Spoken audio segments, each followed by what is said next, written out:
नमस्कार। कहानी संसार में लीजिए सुनिए बिशन टंडन की लिखी कहानी जिसका शीर्षक है माटी रही पुकार। वाचन स्वर मेरा यानी अनुराग चौधरी का है। मुख्य पड़ाव था। इतिहास की बात छोड़ भी दें तो आज भी नए राष्ट्रीय मार्ग पर चौमुहा एक बड़ा गांव है। वृंदावन से जो सड़क आकर इस राजमार्ग पर मिलती है वहां से 10 किलोमीटर दूर कोसी की ओर। यहाँ लगभग 250 परिवार हैं, मुख्यतः ब्राह्मणों, ठाकुरों, मुसलमानों और हरिजनों के। गेहूं, बाजरा और गन्ने की अच्छी खेती होती है। खेती बाड़ी के लिए ही नहीं, रहन सहन, मेल मिलाप, आपसी भाईचारे के लिए भी चौमुहा की चर्चा आसपास के गांव में होती रहती है। इसी गांव में बशीर का जन्म हुआ था। जिस परिवार में बशीर ने जन्म लिया वह अपेक्षाकृत खुशहाल था। उसके पिता नजीर अहमद 2 भाई थे, बड़े नेक आदमी थे। उनकी धार्मिक प्रवृत्ति प्रबल थी और उनका काफ़ी समय नमाज रोजे में जाता था, पर तसब्बुस छू तक नहीं गया था। गांव की भलाई के हर काम में आगे रहते थे, सबके दुख दर्द में सदा अपने को जोड़े रहते थे। गांव वाले भी उनकी बहुत इज्जत करते थे। बरसों से वे गांव के मुखिया थे। उनके छोटे भाई शरीफ अहमद घर के कामकाज में लगे रहते थे। अपने बड़े भाई के प्रति उन्हें बड़ी श्रद्धा थी और उनका स्वभाव जानते हुए खेती बाड़ी, दौड़ धूप आदि का सारा काम उन्होंने स्वतः अपने ऊपर ले लिया था। यह उनकी मेहनत मजूरी का ही परिणाम था कि दोनों भाइयों की जमीन धीरे धीरे करके 5 एकड़ हो गई थी। बशीर अपने पिता का इकलौता बेटा था, पर शरीफ अहमद के 2 लड़के और एक लड़की थी। अल्लाह का दिया बहुत कुछ था घर में। घर में भाई बहन और घर के बाहर राम कुमार, शंकर सिंह, अनीस, रामचन्ना आदि के पास बशीर का बचपन बीता। ये सब समवयस्क थे और साथ ही साथ बड़े हुए। स्कूल में एक आध कक्षा आगे पीछे, पर स्कूल के बाहर पूरा साथ। पर राम कुमार से बशीर की खासी दोस्ती थी। राम कुमार के पिता पंडित रामेश्वर प्रसाद भी गांव के प्रतिष्ठित लोगों में से थे। उनके पास भी अच्छी खासी जमीन थी और ऊपर से वह वैद्यक भी करते थे। आसपास के गांव में दवा दारू के मामले में उनकी काफ़ी साख थी। पंडित रामेश्वर प्रसाद और नजीर अहमद के परिवारों में काफ़ी घनिष्ठता थी।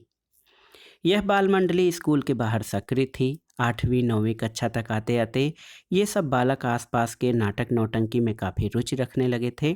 चाहे गांव के फतेहपुर गांव में पीर साहब का उर्स हो, चाहे निधिवन में हरिदास संकीर्तन, इनका झुंड हर जगह मौजूद रहता था। बरसाने और नंदगांव की होली, फालेन का अंगारों पर चलने का कौतुक और 84 कोस की यात्रा, ये सब कुछ इनका देखा भाला था। अपने गांव में भी इस प्रकार के उत्सवों के आयोजन में यही मंडली आगे रहती थी। ब्रज क्षेत्र में रासलीला और भक्तमाल नाटकों का हमेशा जोर रहा है। रामकुमार और बशीर के प्रयत्नों से चौमुहा में भी कई नाटक और रासलीलाएं खेली गईं। जब ये दोनों स्कूल के आखिरी कक्षा में थे तो इनकी इच्छा हुई कि गांव में स्वामी कुंवरपाल की उद्धव लीला हो। कुंवरपाल उस समय के जाने माने रासधारी थे। चौमुहा से 14 किलोमीटर दूर छाता उनका केंद्र था। चौमासा खत्म होते ही वह अहमदाबाद, सूरत, बम्बई आदि चले जाते थे, जहां उनकी बड़ी मांग थी। पर दौड़ धूप करके रामकुमार और बशीर ने स्वामी जी को चौमुहा आने के लिए तैयार करा लिया। 5-6 दिन तक चौमुहा में बड़ी धूमधाम रही। रात के 8 बजते बजते चौमुहा और आसपास के गांवों के लोग इकट्ठा हो जाते और 3-4 घंटे रासलीला की तन्मयता में डूबे रहते। पता नहीं क्यों जब गोपी अनाथन की सुध लेहु समाप्त करके हुए गाती कि सूर श्याम तुम सौह नंद की, एक बार ब्रज आवन कीजे, तो बशीर रस विभोर हो उठता। सोचता कि घर आने की कल्पना मात्र ही कितनी सुखद और भावभीनी होती है। रासलीला के अंतिम दिन जब यह मंडली घर लौट रही थी तो बशीर ने एक प्रश्न उठाया। वह बोला, रामकुमार, ये बताओ कि जब किशन जी को ब्रजवासियों से इतनी मोहब्बत दी तो वह ब्रज छोड़कर गए क्यों? और अगर चले गए, जब उन्हें खुद ये महसूस हुआ कि वे मथुरा में दुखी हैं, तो वापस क्यों नहीं आए? बशीर बाबू कहते हैं कि, और इससे पहले कि रामकुमार अपनी बात कहता, बशीर फिर बोला, क्या जहाँ किशन जी का पाला पोसा गया वहाँ उनका बचपन बीता, जहाँ उन्होंने अपने सखा, ग्वाल बाल और सखियों का प्यार मिला, उस ब्रजभूमि में उन्हें कोई मोह नहीं रहा? मैं बता रहा था कि बाबू कहते हैं कि उद्धव लीला में सभी रासलीलाओं के सार का संदेश है। इसमें हिंदुओं के दर्शन का संदेश है और आत्मा और परमात्मा का संबंध समझाया गया है। बाबू से कहूँगा कि एक दिन हम सबको पूरी कथा समझाएं। राम कुमार अपनी बात पूरी नहीं कर पाया था कि इस बार शंकर सिंह ने उसे टोक दिया, भाई दर्शन वगैरह तो हम क्या समझे। बशीर का सवाल बड़ा सीधा है, सुनो इसका उत्तर। मुझे तो यही लगता है कि कृष्ण अवतार थे और अपनी लीला दिखाने संसार में आए थे। वृंदावन से उन्हें मथुरा तो जाना ही था, पर वह केवल दिखावा था। असलियत में तो वे ब्रजवासियों से दूर हुए ही नहीं। भाई क्या कह रहे हो, तुम्हारी बात मेरी समझ में नहीं आई। बशीर ने अपना आश्चर्य व्यक्त किया। देखो बशीर, याद करो, लीला के अंत में उद्धव राधा की दशा का वर्णन करते हैं तो कृष्ण कहते हैं, मैंने तो ब्रजवासिन के संग में सौगंध खाई है, मैं वही हूँ। ब्रजवासी और मैं, अरे भैया, ऐसे हैं जैसे जल और जल की लहर, दोनों एक हैं। इस पर उद्धव ने कहा, महाराज आप झूठ बोले हो, मैं ब्रजवासिन को रोयते छोड़ी आए हो। इस पर भगवान ने कहा, तो को साँच नहीं आवे तो तू अपनी आँख मूंद ले, मैं तो को अवहि ब्रजवासिन के संग में दर्शन कराऊं। और इसके बाद तुमने रासमंडल में देखा कि भगवान ने उद्धव को गोपियों के साथ दर्शन दिया। बशीर, कृष्ण और ब्रजभूमि का संबंध अटूट है। यह कहते हुए जब रामकुमार ने बशीर की ओर देखा तो उसे लगा कि उसकी बात का उस पर प्रभाव पड़ा है। बशीर कुछ देर चुप रहा, जैसे कुछ सोच रहा हो, फिर एकाएक बोला, रामकुमार ठीक कहते हो। किशन जी की बात छोड़ो, हम सबका भी अपनी मिट्टी से कितना गहरा रिश्ता होता है, इसी से बनते हैं और इसी में मिल जाते हैं। बच्चों की बात यहीं समाप्त हो गई। गांव आ गया था। उसी साल दोनों ने हाई स्कूल पास किया। पढ़ने में दोनों ही अच्छे थे, इसलिए घर वालों ने उन्हें आगे पढ़ने के लिए आगरा भेज दिया। एक ही कॉलेज और हॉस्टल में साथ रहने के कारण उम्र के साथ साथ उनकी मित्रता और भी प्रगाढ़ होती गई। कॉलेज के अंतिम वर्ष में बशीर के पिता का देहांत हो गया। घर में और विशेषकर बशीर के लिए एक बड़े का साया उठ गया। पर धीरे धीरे दबे पांव ही सही जीवन अपनी पुरानी गति पर आने लगा। बचपन में ही माँ की मृत्यु हो जाने के कारण बशीर अपनी चाची को ही माँ मानता था। उन्होंने ही उसे पाल पोस कर बड़ा किया था। चाचा का स्नेह भी उसे पूरा मिला था। इस कारण घर की ओर से उसे कोई चिंता नहीं थी। कॉलेज में ही दोनों मित्र नौकरियों के लिए कई परीक्षाओं में बैठे और एक दो प्रयत्नों के बाद राम कुमार डिप्टी कलेक्टर बन के RK शर्मा कहलाने लगा और बशीर अहमद आयकर अधिकारी नियुक्त हो गया। जीवन में पहली बार दोनों का गांव ही नहीं छूटा, दोनों एक दूसरे से दूर हो गए, पर संपर्क उनका बना रहा। शुरू शुरू में दोनों साथ साथ छुट्टी का कार्यक्रम बनाकर गांव आते। यदि दोनों की नियुक्ति आसपास होती तो एक दूसरे के यहाँ आते जाते रहते। पहले जैसा साथ न होते हुए भी दोनों की मित्रता और स्नेह में कमी नहीं आई। यही नहीं, यह मित्रता उनके अपने परिवारों में भी पनप गई। बशीर और रामकुमार के नौकरी में आने के कुछ साल बाद देश का घटना चक्र तेजी से बदला। एक और गांधी जी का सत्याग्रह, भारत छोड़ो आंदोलन, राष्ट्र नेताओं की लंबी गिरफ्तारी के बाद उनके और अंग्रेज साम्राज्य के प्रतिनिधियों के बीच वार्ता के दौर, और दूसरी ओर जिन्ना और मुस्लिम लीग की पाकिस्तान बनाने की मांग। जैसे जैसे देश स्वाधीनता की ओर बढ़ रहा था, सांप्रदायिकता का दानव अपना मुंह फैलाता जा रहा था। वातावरण में कटुता बढ़ रही थी और अच्छे भले लोग भी अपने होश हवास खोते जा रहे थे। स्वाधीनता तो मिली, पर देश के दो टुकड़े करके सांप्रदायिक घृणा में लिपटी हुई मिली। स्वाधीनता से कुछ ही पहले रामकुमार आगरा में सिटी मजिस्ट्रेट हो गया था और बशीर आयकर अधिकारी होकर दिल्ली आ गया था। दिल्ली में उन दिनों सरगर्मी का होना स्वाभाविक था। यह सरगर्मी केवल राजनीतिक क्षेत्र में ही नहीं थी। दिल्ली में नए इतिहास का निर्माण हो रहा था, तो दिल्ली वाले अलग कैसे रह पाते। जीवन का कोई पहलू इससे अछूता नहीं था। सरकारी कर्मचारियों के लिए भी एक समस्या उठ खड़ी हुई। हर केंद्रीय अधिकारी को ये छूट थी कि वो अपनी इच्छानुसार चाहे भारत में रहे चाहे पाकिस्तान जाए। पाकिस्तान के राजनेताओं का प्रयास था कि मुसलमान अधिकारी अधिक से अधिक संख्या में नए देश को संभालने के लिए आगे आएं। वरिष्ठ मुसलमान अधिकारी जो पाकिस्तान जाने का निर्णय कर चुके थे, उन राजनेताओं की सहायता कर रहे थे। बशीर अहमद के सामने भी यही प्रश्न था, पर इसे लेकर उसमें कोई बेचैनी नहीं थी। उसके मन की आवाज़ स्पष्ट थी। राजनेताओं ने भले ही धर्म के नाम पर देश को दो भागों में विभाजित कर दिया हो, पर वह अपना घर बार छोड़कर नई जगह क्यों जाए। वह जानता था कि उसके चाचा और भाई चौमुहा नहीं छोड़ सकते। वह उनके जीवन का अभिन्न अंग था। उन्हीं दिनों एक दिन उसके एक सहयोगी ने शाम को मोहम्मद अली के घर चलने को कहा।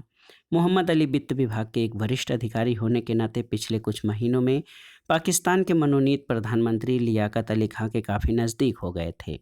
ये भी घोषणा हो चुकी थी कि वे नए देश की सरकार के सेक्रेटरी जनरल बनेंगे। उन्होंने मुसलमान अधिकारियों से पाकिस्तान चलने की अपील करने के लिए उस शाम उन्हें अपने घर बुलाया था। बशीर अहमद के लिए उस मीटिंग का कोई विशेष महत्व नहीं था, पर जब उनके सहयोगी ने उनसे आग्रह किया तो उन्होंने सोचा कि वे तो अपने बारे में निर्णय कर ही चुके हैं, पर मीटिंग में जाने में क्या हर्ज है, कुछ शगल ही रहेगा। और बशीर अहमद भी उस मीटिंग में पहुंच गए। बहुत जोरदार मीटिंग रही। करीब 100 मुसलमान अधिकारी मोहम्मद अली के बंगले के पीछे लान पर एक शामियाने के नीचे इकट्ठा हुए थे। मोहम्मद अली बड़े योग्य व्यक्ति थे।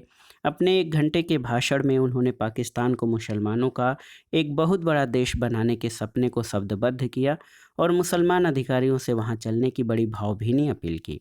अपने भाषण में उन्होंने भावना और तर्क दोनों का उपयोग किया और ये भी इशारा किया कि भारत में मुसलमानों के भविष्य के बारे में कुछ कहना कठिन है। वहाँ एकत्रित अधिकांश अधिकारी तो पहले ही निश्चय कर चुके थे, पर जो अनिश्चित थे या पाकिस्तान नहीं जाना चाहते थे, उन पर मोहम्मद अली की बात का असर पड़ा। बशीर अहमद बड़े अनमने से घर लौटे। उनके चेहरे से ये स्पष्ट था कि किसी दुविधा ने उन्हें घेर लिया है। घर में पहले उनकी सकीना ही मिली। दोनों बच्चे सो गए थे। सकीना ने अपने पति को काफ़ी गंभीर देखकर पूछा, कहीं उनकी तबीयत तो खराब नहीं? बशीर अहमद बात टाल गए और ये कहते हुए कि अत्यधिक काम के कारण वे थक गए हैं, अंदर चले गए। खाने की मेज पर भी बशीर अहमद ने यह विषय नहीं छेड़ा और बड़े मेबन से इधर उधर की बातें करते रहे। उस रात बशीर अहमद सकीना के सो जाने के बाद भी बहुत देर तक जागते रहे, पर वे कुछ सोच नहीं पा रहे थे। मस्तिष्क में तरह तरह के विचार एक साथ उठते थे और गड्ढमड्ढ हो जाते थे। पता नहीं इन विचारों के बाढ़ में कब उनकी आंख लग गई। सपने में उन्हें चौमुहा का अपना मकान, पंडित रामेश्वर प्रसाद की हवेली, लहलहाते गेहूं और गन्ने के खेत दिखाई देते रहे। फिर उस गांव का कब्रिस्तान दिखाई दिया जिसमें वे अपने बाबा और पिता की कब्रों को ढूंढने लगे। जैसे ही उनकी नज़र बराबर बराबर बनी उन 2 कब्रों पर आकर रुकी, उनकी आंख खुल गई। भोर हो गई थी। कई दिन तक बशीर अहमद का मन भारी रहा। धीरे धीरे वे अंदर से सहज होते जा रहे थे। उन्हें फिर लगने लगा था कि निर्णय क्या लेना है। मन की रुझान तो यही थी कि पाकिस्तान मुसलमानों का देश भले ही हो, उनके लिए पराया ही रहेगा। पर फिर एक हल्का सा धमाका हुआ, इस बार सकीना की ओर से। सकीना की पृष्ठभूमि कुछ भिन्न थे। उसके पिता डिप्टी कलेक्टर थे। कभी गांव के रहे थे, पर इधर पूरी तरह शहर वाले हो गए थे। गांव से संबंध नाम मात्र का ही रह गया था। आपसी बंटवारे में गांव की जमीन उन्होंने अपने चचेरे भाइयों को दे दी थी। अपने लिए इलाहाबाद में एक कोठी बनवा ली थी। वहीं उनके साले अफसर हुसैन हाई कोर्ट के जज होकर आ गए थे। आईसीएस अफसर होने के अलावा अफसर हुसैन बड़े जमींदार भी थे। बहुत मज़े की ज़िंदगी थी, पर पाकिस्तान बनने पर उन्हें लगा कि नए मुल्क में उनकी बहुत तरक्की हो सकती है। उनकी वरिष्ठता के केवल 1-2 अधिकारी ही पाकिस्तान में होंगे। पाकिस्तान के राजनेताओं ने उन्हें नए देश में किसी ऊंचे पद पर नियुक्ति का आश्वासन भी दे दिया था। अफसर हुसैन एक दिन दिल्ली आए। अपना काम निपटाने के बाद दोपहर को ही बशीर अहमद के घर चले आए। बशीर अहमद दफ्तर में थे। सकीना से ही पहले भेंट हुई। बड़ी देर तक दोनों में बातचीत होती रही। अफसर हुसैन ने सकीना से अपने पाकिस्तान जाने की बात बताई। ये भी बताया कि वे इस कोशिश में लगे हैं कि सकीना के पिता को भी पाकिस्तान में कलेक्टर बनवा दें और उम्मीद थी कि इसमें कामयाब हो जाएंगे। इसी संदर्भ में उन्हें सकीना को भी ये सलाह दी कि बशीर अहमद को भी पाकिस्तान चला जाना चाहिए। उन्होंने बड़ी तफसील से सकीना को समझाया कि क्यों मुसलमानों का पाकिस्तान जाने में ही भला है। शाम को अफसर हुसैन की बशीर से मुलाकात हुई, पर उन्हें इलाहाबाद की गाड़ी पकड़नी थी, इसलिए पाकिस्तान जाने के बारे में कोई बात नहीं हुई। पर उनके जाने के बाद रात में सकीना बशीर अहमद से ये बात छेड़ी। बशीर ने सकीना को पूरी स्थिति समझाते हुए यही सलाह दी कि अपना घर अपना ही होता है। पर सकीना पर कोई प्रभाव नहीं पड़ा और जैसे जैसे तर्क बढ़ता गया, वो पाकिस्तान जाने की जिद पकड़ती गई। उसने एक एक करके बशीर के कई सहयोगियों के नाम गिनाए जो अपने पाकिस्तान जाने के निश्चय से बहुत प्रसन्न थे। उस रात तो खैर ये प्रसंग अच्छा सोचेंगे पर समाप्त हो गया, पर बात बढ़ती ही गई। जैसे जैसे बशीर अहमद का अंतर्द्वंद बढ़ा, शकीना की जिद भी बढ़ती गई। बशीर के मन को झकझोरने का काम बाहर वालों ने शुरू किया था, पर अब आक्रमण घर के अंदर से हो रहा था। घर के वातावरण में तनाव आ गया। उनके लिए स्वाधीनता दिवस का उल्लास भी इस तनाव से दब गया था। शीघ्र ही दिल्ली सांप्रदायिक हिंसा के लपटों से ढक गई। इसने बशीर और सकीना के द्वंद्व को और तीव्र कर दिया। सकीना ने अब एक और हथियार का उपयोग करना शुरू किया। पहले वह तर्क अधिक करती थी, पर अब वह तर्क छोड़कर भावना के क्षेत्र में कूद पड़ी थी। वह बशीर से अपने दोनों बच्चों नसीर और सीमा का वास्ता देकर कहती कि इनका भविष्य क्या होगा, और अंत में बशीर अहमद को हथियार डालने पड़े। उन्होंने ऑफिस में पाकिस्तान जाने वाले अधिकारियों में अपना नाम दे दिया। पाकिस्तान जाने से पहले वे गांव जाकर अपने घर वालों से मिलना चाहते थे, पर उनकी मनोदशा जानते हुए सकीना ने उन्हें चौमुहा नहीं जाने दिया। एक पत्र में शरीफ अहमद को खबर भेज दी कि 15-20 दिन बाद वे लोग पाकिस्तान चले जाएंगे। शरीफ अहमद को जब ये खबर मिली तो उन्हें गहरा धक्का लगा। उनके छोटे बेटे ने, जो आगरा में पढ़ रहा था, 1-2 बार पाकिस्तान जाने की बात उठाई थी, पर बशीर से उन्हें इस तरह की आशा नहीं थी। चौमुहा गांव के 2-4 व्यक्तियों को छोड़कर कोई पाकिस्तान नहीं गया था। भीतर ही भीतर कोई शरीफ अहमद से कह रहा था कि बशीर अपने मन से ऐसा नहीं कर सकता। जरूर कोई भारी दबाव उस पर पड़ा है। वे दिल्ली जाएंगे, दंगे फिसाद की उन्हें चिंता नहीं, बशीर को समझा बुझाकर मना लेंगे। उन्होंने कभी बशीर और अपने बेटे में फ़र्क नहीं समझा था। उनके लिए बशीर ही उनका बड़ा बेटा था, और बशीर भी तो उनके लड़के को अपना सगा ही मानता था। उस बशीर को वे कैसे जाने दे सकते थे। दूसरे दिन सुबह ही दिल्ली जाने का कार्यक्रम बनाते हुए उन्हें राम कुमार की याद आई। उन्होंने सोचा कि अच्छा हो यदि राम कुमार भी उनके साथ दिल्ली चले। बशीर और राम कुमार में आज भी बचपन वाला स्नेह था। अकेले बशीर को समझाने की जगह यदि राम कुमार भी उस समय हो तो बशीर पर असर अवश्य पड़ेगा। दूसरे दिन सुबह दिल्ली न जाकर शरीफ अहमद आगरा गए। रास्ते में बस खराब हो जाने के कारण जब वे राम कुमार के घर पहुंचे तो झुटपुटा हो रहा था। राम कुमार घर पर नहीं था, पर उसकी पत्नी ने शरीफ अहमद के ठहरने का सब प्रबंध मेहमान खाने में कर दिया। राम कुमार काफ़ी देर से घर आया और शरीफ अहमद को देखकर बड़ा प्रसन्न हुआ, पर यह प्रसन्नता बहुत देर तक नहीं रह सकी। साथ खाना खाते हुए जब शरीफ अहमद ने राम कुमार को अपने आने का कारण बताया तो राम कुमार बहुत दुखी हो गया। 5-6 महीने पहले वह 2-3 दिन के लिए दिल्ली गया था, बशीर के साथ ही ठहरा था। बशीर और सकीना की बातों से उसे तनिक भी आभास नहीं हुआ कि वे पाकिस्तान जाने की सोच सकते हैं। देश की स्थिति से दोनों ही दुखी हो रहे थे, पर लौट फेर कर वे बीते दिनों की सुखद यादों में डूब जाते थे, क्योंकि दोनों ही चौमुहा के निकट ही नियुक्त थे। इसलिए यह कार्यक्रम भी बना था कि दोनों अगले जाड़ों में कुछ दिन निकालकर सपरिवार चौमुहा आकर छुट्टी मनाएंगे। आगरा लौटने पर रामकुमार बुरी तरह व्यस्त हो गया। सांप्रदायिक हिंसा और तनाव के कारण जिला प्रशासन का काम बहुत बढ़ गया था। इस बीच बशीर से संपर्क नहीं हुआ, और जब आज शरीफ अहमद आए तो बशीर के बारे में ऐसी खबर लेकर। उन दिनों आगरा छोड़ना उनके लिए कठिन था, फिर भी वह शरीफ अहमद के साथ दूसरे दिन दिल्ली जाने को तैयार हो गया। फ़ोन पर ही कलेक्टर से दिन भर के लिए आगरा से बाहर रहने की अनुमति मांग ली। दिल्ली पहुंचकर शरीफ अहमद और राम कुमार ने बशीर और सकीना को समझाने की बहुत कोशिश की। वे दोनों जान गए कि समझाना बशीर को नहीं, सकीना को था। सकीना शरीफ अहमद से पर्दा करती थी, इसलिए उससे राम कुमार को ही बात करनी पड़ती। सकीना का एक ही तर्क था, सांप्रदायिकता के तथ्य से इनकार नहीं किया जा सकता। देश का बंटवारा इसी सांप्रदायिकता के आधार पर हुआ है। पाकिस्तान बनाने के बाद हिंदुस्तान के मुसलमान बेसहारा हो गए हैं। धीरे धीरे उनका अलगाव बढ़ता जाएगा। उनका तो कुछ नहीं, पर उनके बच्चों का क्या होगा। सकीना का तर्क हर तरफ से बच्चों पर आकर समाप्त होता था। बहुत रात गए तक बातचीत होती रही, पर सकीना पर कोई प्रभाव नहीं पड़ा। बशीर के उदास चेहरे और सूनी आंखों से यह स्पष्ट था कि वो अपने को कितना कमज़ोर और असहाय पा रहा था। दूसरे दिन सुबह शरीफ अहमद और राम कुमार वापस चले आए। बशीर का घर छोड़ते समय दोनों की आंखें डबडबा रही थीं, और बशीर ने भी अपनी आंखों की नमी अपने चाचा और बाल सखा से छिपाने का बिल्कुल प्रयत्न नहीं किया था। पाकिस्तान में बशीर अहमद की सबसे पहली नियुक्ति रावलपिंडी में असिस्टेंट कमिश्नर के पद पे हुई। सकीना संतुष्ट थी, उनके पति की पदोन्नत हो गई थी।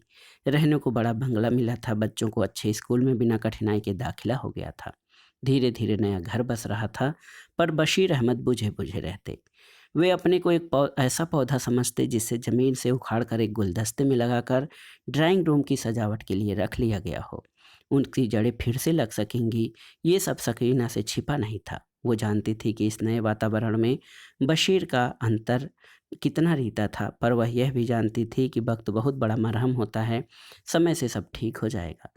बशीर अहमद ने अपने को पूरी तरह काम में झोंक दिया था। दफ्तर के काम के अलावा जैसे उनके जीवन में कुछ बचा ही न हो। जैसे जैसे तरक्की होती जाती, वे अपने को और अधिक काम में लपेट लेते थे। असिस्टेंट से डिप्टी और फिर कमिश्नर बनने में उन्हें अधिक समय नहीं लगा। अपने विभाग में ही नहीं, सरकार में उनकी साख और पूछ थी। घर में भी अच्छी प्रगति हुई, लड़की की शादी हो गई और लड़का भी अच्छी नौकरी में जम गया। लाहौर में उन्होंने एक कोठी भी बना ली। किसी को ये नहीं लग सकता था कि उन्होंने अपनी नई परिस्थितियों से पूरी तरह समझौता नहीं कर लिया है। पिछले 15 सालों में वे हिंदुस्तान नहीं आए थे। परिस्थितियां ही कुछ ऐसी बनती रहीं। हाँ, अपने परिवार से संपर्क बराबर बना रहा।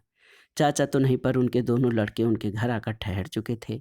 अपनी कोठी बनवाते समय उन्हें चौमुहा की याद बुरी तरह सताती रही। चाचा की याद खास तौर से बढ़ती जा रही थी। चाचा बहुत वृद्ध हो गए थे, कभी भी कुछ हो सकता था। कुछ समय बाद परिस्थितियां ऐसी सुधरी कि हिंदुस्तान आने में उन्हें कोई कठिनाई न थी। अजमेर दरगाह की जियारत के लिए उन्होंने 1 महीने की छुट्टी ले ली। अजमेर के अलावा दिल्ली, बुलंदशहर और मथुरा का वीज़ा भी ले लिया। पहले तो सीधे अजमेर ही जाना पड़ा, पर वहाँ से लौटकर दिल्ली आने पर वे अपने गांव गए। इतने वर्षों बाद चौमुहा आने पर वह स्वाभाविक था, वे और उनके परिवार वाले स्वयं ही नहीं, गांव के लोग भी भाव विह्वल हो जाते। शरीफ अहमद का तो क्या, जैसे उनकी ज़िंदगी में कुछ और वर्ष जुड़ गए हों। बस उन्हें एक ही बात का दुख था कि बाल बच्चे बशीर के साथ नहीं आए थे। बशीर को उन्होंने इस बात के लिए उलाहना भी दिया। बशीर ने वादा किया कि अगली बार वह सबको लेकर आएगा। 6-7 दिन चौमुहा में रहकर बशीर अहमद दिल्ली वापस आ गए। फिर प्रायः वहीं रहे। 2 दिन के लिए बुलंदशहर में राम कुमार के साथ रहे। वे अब वहाँ कलेक्टर थे। उदास मन से बशीर अहमद पाकिस्तान लौटे। कुछ महीने बाद शरीफ अहमद की मृत्यु का समाचार मिला। बशीर अहमद के व्यक्तित्व का एक बड़ा अंश उनसे अलग हो गया, पर दफ्तर और घर के कामकाज में लिपटे वक्त कटता रहा। 2-3 साल बाद वे रिटायर हो गए और लाहौर आकर रहने लगे। नसीर तो पिछले कुछ ही सालों से वही था। सीमा और उसके पति कराची में थे। उनके बच्चे बड़े हो रहे थे, कभी कभी लाहौर आते रहते थे। कुछ समय बाद बशीर अहमद ने फिर हिंदुस्तान जाने का इरादा किया। दरगाह शरीफ पर जियारत के लिए जाने वाले जत्थे में शामिल हो गए। सोचा था कि जियारत के बाद चौमुहा जाएंगे। सीमा के 17 साल के लड़के शमीम को साथ ले लिया था, पर दुर्भाग्यवश इस बार अजमेर के अलावा किसी और जगह जाने की इजाज़त नहीं मिली। दुख हुआ, पर प्रोग्राम रद्द नहीं किया। चौमुहा में अपने भाइयों को लिख दिया कि दिल्ली या अजमेर आकर मिल लें। अजमेर से दिल्ली लौटने पर जियारत वाले जत्थे को सख्त ताकीद कर दी गई कि कोई भी दिल्ली शहर में न जाए। अगले 20-22 घंटे उन सबको स्टेशन पर ही बिताने थे, जिसके लिए थोड़ी बहुत सुविधाएं भी उपलब्ध करा दी गई थीं, पर कुछ लोगों का मन नहीं माना। वे स्टेशन छोड़कर जामा मस्जिद चले गए। शमीम की जिद के कारण बशीर अहमद को भी जाना पड़ा। वहाँ इन सबको पुलिस ने पकड़ लिया। उन दिनों जामा मस्जिद के इलाके में अशफाक हुसैन का काफ़ी प्रभाव था। वे दिल्ली के जाने माने नेता था और राजनीति के अलावा इस इलाके की गतिविधियों में काफ़ी दिलचस्पी रखते थे। पाकिस्तानियों की गिरफ्तारी के बाद कुछ लोग अशफाक साहब के पास मदद के लिए पहुंचे। अशफाक साहब ने दौड़ धूप करके इन सब की जमानत करवा दी, पर बशीर अहमद की समस्या कुछ और भी थी। जब तक मुकदमा न हो जावे वे पाकिस्तान नहीं लौट सकते थे, और पाकिस्तान उन्हें जल्दी पहुंचना था। सीमा की लड़की की शादी थी। बशीर अहमद ने ये सारी बात जब अशफाक साहब से बताई तो उन्होंने कहा, डिप्टी कमिश्नर ही कुछ मदद कर सकते हैं, उनसे कल सुबह मिलने चलेंगे। दूसरे दिन डिप्टी कमिश्नर ने अशफाक साहब का बड़ी सद्भावना से स्वागत किया। अशफाक साहब के साथियों पर इसका प्रभाव पड़ा। बशीर अहमद और समीम का परिचय कराने के बाद अशफाक साहब ने उनकी समस्या डिप्टी कमिश्नर के साहब के साथ सामने रखते हुए कहा, डीसी साहब, गलती तो इन लोगों ने की, पर अमूमन इन गलतियों पर यहाँ अदालतें जुर्माना करके छोड़ देती हैं। गालिबन इस मामले में भी यही होगा, पर पता नहीं अदालत में कब मुकदमा आए। मेरी गुजारिश है कि आप यह मुकदमा जल्दी लगवा दें। डिप्टी कमिश्नर संवेदनशील व्यक्ति थे। उन्हें लगा कि छोटी सी बात है और अशफाक साहब का सुझाव अनुचित नहीं है। उन्होंने चेहरे पर हल्की मुस्कुराहट लाते हुए कहा, इसमें मुझे कोई कठिनाई नहीं लगती है। मैं अभी इंतजाम कराए देता हूँ कि मुकदमे की सुनवाई 2-3 दिन में ही हो जाए। और ये कहकर उन्होंने चपरासी से दरियागंज के एसडीएम को बुलाने के लिए कहा। बशीर साहब अभी चुप बैठे थे। डिप्टी कमिश्नर उन्हें भले आदमी लगे। बजाय अशफाक साहब के वे खुद बोले, क्या बताऊं डीसी साहब, गलती हो गई, वरना मैं भी बड़ी बड़ी पोस्ट पर रहा हूं। मुझे लड़ना नहीं, सच बात मानने में मुझे कोई परेशानी नहीं। मैं मुकदमा जल्दी लगवाने की बात भी नहीं उठाता यदि इसके यानी शमीम की तरफ से इशारा करते हुए इसके बहन की शादी नहीं होती। यह मेरा नवासा है।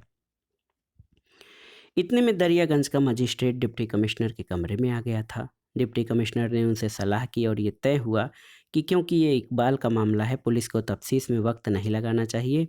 2 दिन बाद मुकदमे की सुनवाई होना निश्चित हो गया।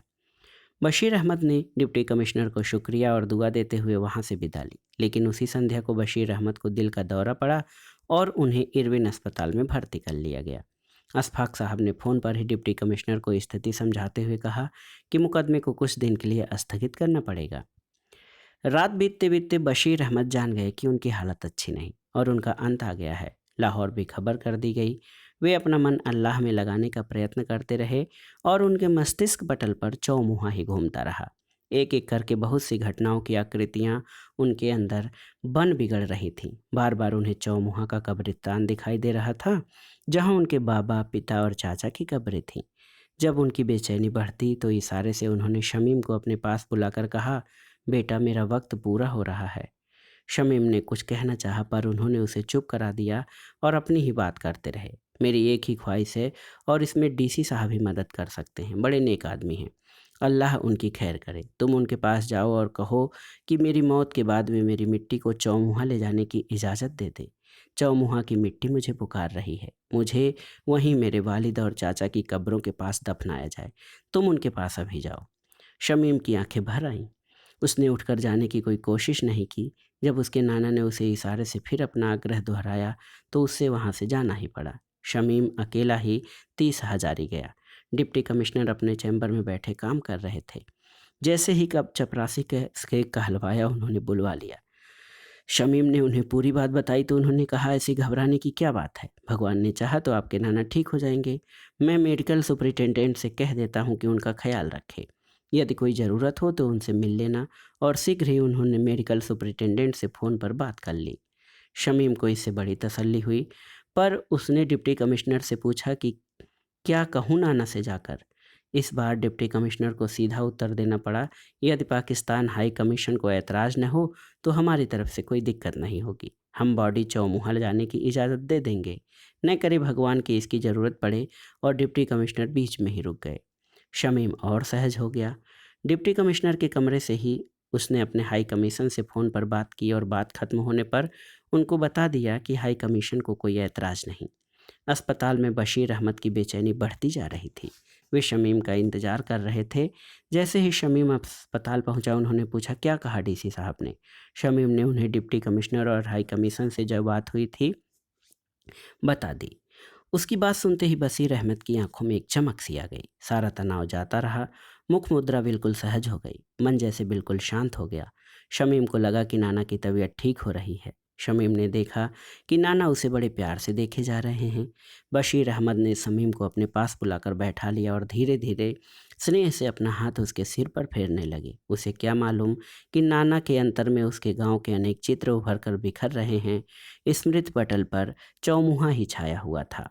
पर कुछ ही क्षणों में बशीर अहमद की गर्दन एक तरफ लुढ़क गई और उनका हाथ शमीम के सिर से गिरकर नीचे आ गया। तो दोस्तों ये थी एक मन जो है बहुत ही अ, मुझे समझ में नहीं आ रहा है, विशन टंडन की लिखी माटी की पुकार। और ये कहानी बड़ी ही भावुक और मार्मिक रही। अपनी माटी से, अपनी मिट्टी से प्रेम जो है इसमें किस तरह चित्रित किया गया है, आप इस कहानी के माध्यम से जान सकते हैं। कहानी आपको कैसी लगी हमें कमेंट बॉक्स में ज़रूर बताइएगा। कहानी सुनने के लिए धन्यवाद। नमस्कार।